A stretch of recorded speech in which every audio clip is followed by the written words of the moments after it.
Salut les amis, comment allez-vous? J'espère que tout le monde se porte bien et que vos activités aussi se déroulent très bien. Ici à Demi Farm, je suis ravi de vous retrouver une nouvelle fois pour un nouvel épisode sur tout ce qui se passe à Demi Farm. Dans la vidéo d'aujourd'hui, je vais parler de poussins parce que depuis longtemps, dans plusieurs de mes vidéos, je vous ai dit que je me prépare à prendre des poussins et ça sera des poussins de poules améliorées. Finalement, je suis allé chercher les poussins. Donc aujourd'hui, je vais faire une vidéo sur toute la procédure, comment j'ai fait jusqu'à ce que les poussins arrivent jusqu'ici et les différentes procédures. Sans plus tarder, dans plusieurs vidéos, vous avez vu que j'étais en train de nettoyer le poulailler. Ensuite, on a désinfecté le poulailler et j'ai aménagé ce coin-là pour la réception des poussins. Mais pendant que j'étais en train de faire tous ces travaux, j'ai appelé la société qui fait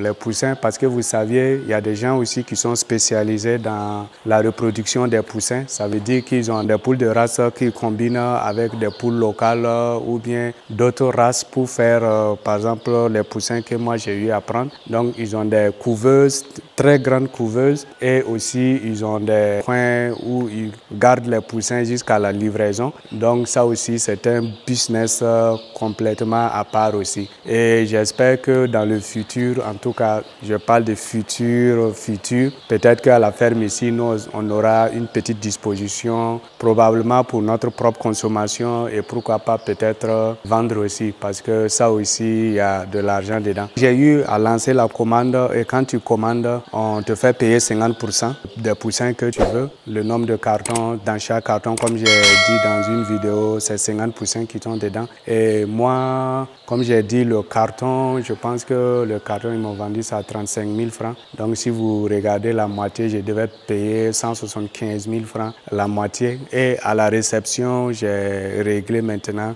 le reste. Ensuite, lorsque j'ai eu à payer, j'ai fini tous ces travaux. Le jour J, j'ai démarré ici très tôt le matin. Je suis allé, c'est dans la capitale que je devais récupérer les poussins. Mais ce qu'il y a, c'est que les poussins n'ont pas été produits dans la capitale. Les poussins ont été produits dans la capitale économique qui est Bobo Dioulasso. Donc ils ont transféré les poussins amenés à Ouaga. Et maintenant, les gens viennent chercher les poussins maintenant. Pour ceux qui sont à Ouaga, ceux qui sont à Bobo récupèrent les poussins là-bas directement. Ceux qui sont à Ouaga, on attend les poussins arrivent de Bobo. Généralement, très tôt, vers 6h, 7h, les poussins sont là. Donc je suis allé et j'ai récupéré moi mes poussins qui faisaient au total 600. 600 parce que, comme je vous ai dit, il faut toujours, si possible en tout cas, si tu n'as pas le personnel requis, c'est toujours mieux de commencer un peu pour que toi tu puisses avoir l'expérience, que tes employés aussi puissent avoir l'expérience avant de te jeter dans l'eau en commandant un très grand nombre. Parce que si tu commandes beaucoup et puis vous faites des gaffes et il y a une grosse mortalité, ce sont des pertes. Donc ce qui fait que j'ai commandé 600. Au départ, je pensais prendre 1000, mais mon sixième sens m'a dit que bon, c'est mieux de prendre 600 et on verra ce que ça va donner. Parce que moi aussi, personnellement, sur le terrain, c'est mon premier cycle. J'ai eu à faire les poules pondeuses, comme je vous ai dit, en grand nombre. Je pense que 1000, 2 fois de suite. Mais moi, je n'étais pas sur place, donc c'était le vieux et puis d'autres employés. C'est une équipe complètement différente qui est là. Et ils ont eu à faire leur expérience. Donc, comme moi, je suis là, c'est ma première fois, j'ai préféré commencer avec ces 600-là. Mais régulièrement, je vais prendre des nombres de 100 à 200 comme ça régulièrement pour compléter le nombre de telle sorte que lorsque ça là c'est prêt à être sorti, que les autres aussi soient presque prêts. Une chose que je voulais mentionner rapidement, c'est la distance que parcourent les poussins. C'est très important parce que quand mes poussins sont arrivés, c'était très fatigué parce que, comme je vous ai dit, c'est venu de Bobo, qui est à peu près à 300 km, si je ne me trompe pas, de Ouagadougou. Et de Ouagadougou, la ferme est située, c'est à peu plus de 160 km. Donc, ça fait 400 et quelques kilomètres que les poussins ont parcouru sur la route. Parce qu'il y a des gens aussi qui commandent des poussins et puis ça vient de l'extérieur, ça vient par avion. Ça, là, c'est sur les routes. Et vous connaissez les routes de l'Afrique,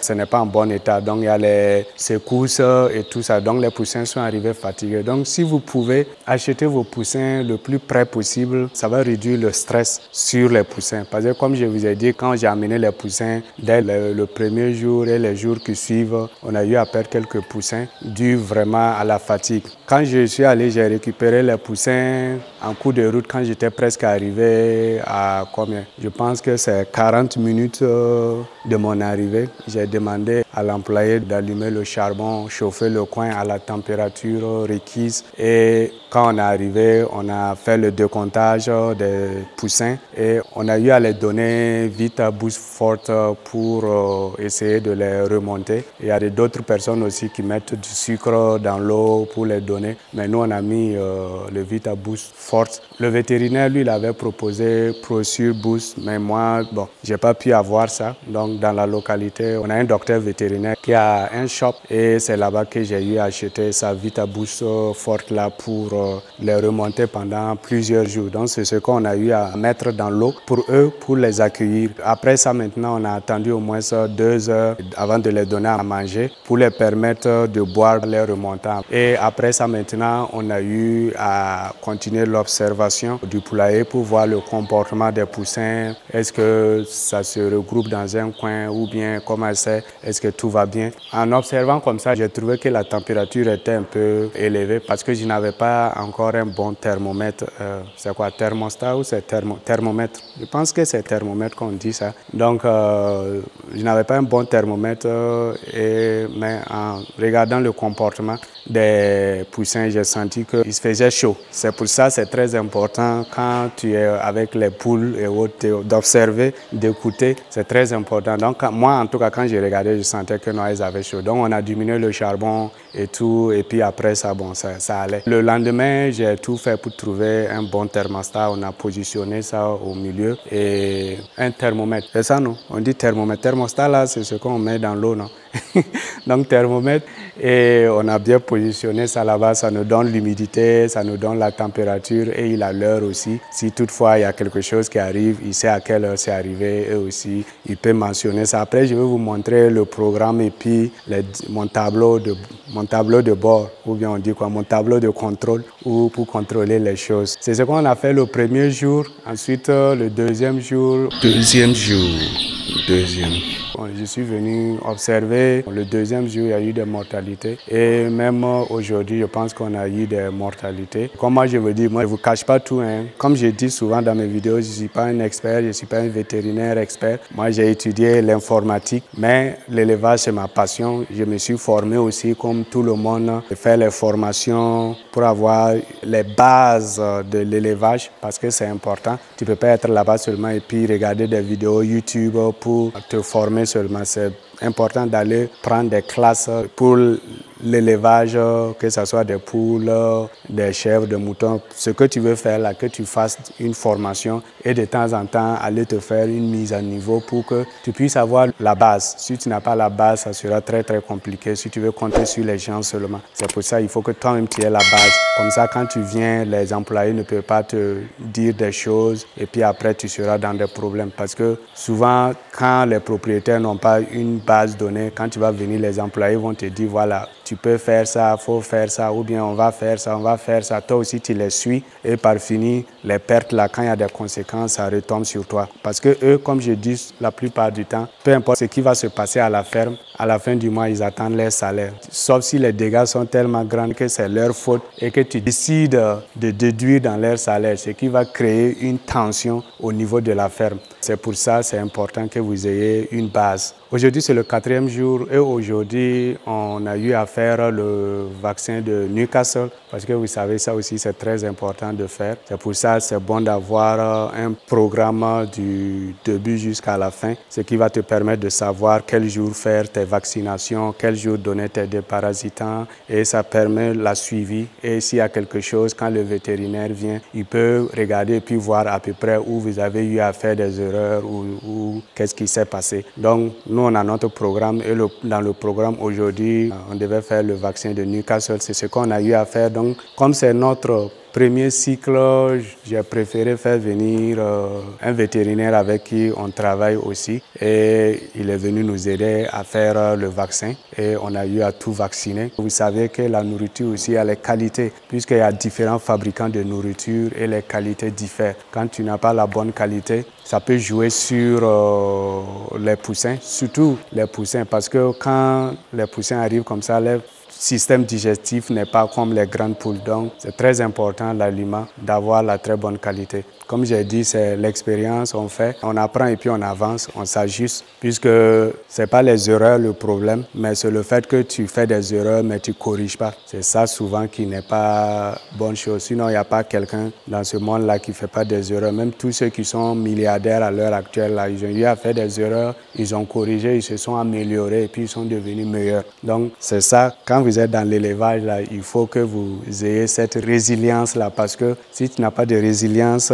dans le domaine de la ferme, on va passer le temps à te mettre perfusion, hein, parce qu'il y aura tellement de situations où tu risques de perdre la tête. En grosso modo, du premier jour jusqu'au 4e jour, c'est ce qu'il y a à dire. Comme j'ai dit, c'est une procédure. Si tu veux faire l'élevage, tu ne peux pas ne pas passer par cette procédure. À l'heure actuelle, nous sommes à mois de décembre et il y a le froid, il y a le vent et tout ça. Donc, côté chauffage, on doit être au top parce qu'il fait froid. Le gars, pratiquement, il dort ici pour pouvoir surveiller ça. Je lui ai dit, les 7 premiers jours-là, il faut qu'il sache qu'il n'y aura pas de sommeil, quoi. Donc, il est au courant. Je vois ses yeux sont rouges tout le temps. Bon, et j'ai dit, c'est ça l'élevage, hein. Les jeunes là pensent que c'est facile, tu viens, tu achètes les poussins, tu viens, tu mets dedans, et puis tu donnes nourriture, tu donnes l'eau, et quelques mois après, tu attrapes, tu vends. Ils ne savent pas que il y a des procédures et puis il faut avoir l'œil. Sinon, si tu n'as pas l'œil pour voir les problèmes, détecter les problèmes rapidement, tu vas avoir les yeux pour pleurer en tout cas. C'est ça, je voulais en fait partager l'arrivage en fait de mes poussins. Comme j'ai dit, c'est un début. Au fur et à mesure, on va augmenter le nombre. Et j'ai discuté avec le vétérinaire aussi. Il m'a dit que dans les parages, il y a des gens aussi qui ont les poussins, des poulets améliorés disponibles. Mais ce n'est pas un grand nombre, quoi. Donc j'ai dit, OK, il n'y a pas de problème. Comme moi, j'ai déjà cette bâche-là de 600, ça me permettra de démarrer. Parce que c'est moi, je pourvois les poulets à ma femme pour faire le grillage. Donc les 600 là, si je calcule bien, avec lui, j'ai dit que dans 2 semaines, je vais lancer une commande peut-être de 100 poussins encore. Donc au fur et à mesure, si j'ai les 100 poussins avec eux, je fais ça régulièrement. Le nombre va continuer à accroître, mais de telle sorte que ce n'est pas le même âge. Quand les poules vont commencer à sortir, vous voyez que ça sera au fur et à mesure. Les poules aussi grandissent et on n'aura pas de rupture de stock. Et je ne suis pas obligé de repartir à Ouaka pour prendre un grand nombre parce que dans les alentours, tu ne peux pas avoir genre une commande de 1000 poules comme ça. Du coup, toi seul, c'est compliqué. Donc, il faut aller un peu loin, là où les gars ont des plus grandes éclosoires. Donc, c'est pour ça. Mais du moment où j'ai ça, avec eux, si je prends 100 régulièrement, ce qui va me permettre de continuer à pourvoir à demi-femme grue pour les grillades. C'est ça les nouvelles. Voilà. Donc si vous regardez bien, ça c'est le programme du début jusqu'à la 90e jour, parce que normalement c'est 90 jours. Et ça c'est mon calendrier où j'ai imprimé. Et ça c'est le début. Le 25, on a commencé avec 608. Le 26, on a perdu 1. Le 27, on a perdu 3. Aujourd'hui, le 28, on a perdu 2. Et ce tableau, en fait, c'est pour que s'il y a des trucs, on peut noter. Parce que ça, là, on peut effacer. Et s'il y a des trucs à noter, on note. Donc, comme je vous ai dit, ça, c'est le programme. On a pris les poussins le 25 et aujourd'hui, c'est le 28.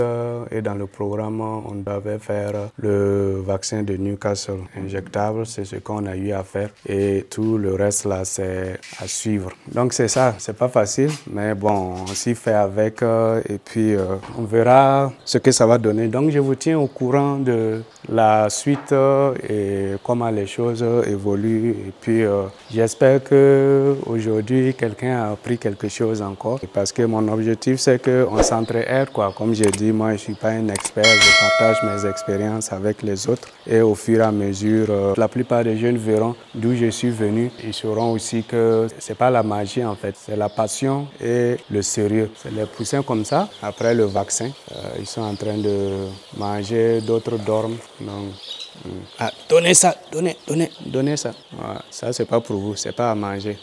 Voilà. Rapidement, vous voyez, ça c'est mon système de chauffage. Ça fait une barrique que j'ai divisée en deux. Donc on met le charbon là-bas. C'est le système de chauffage comme ça. Comme vous pouvez voir au milieu, c'est mon thermomètre pour permettre de mesurer la température, comme j'ai dit, à l'heure et tout dedans. Et puis l'humidité aussi. Je pense que j'ai résumé tout.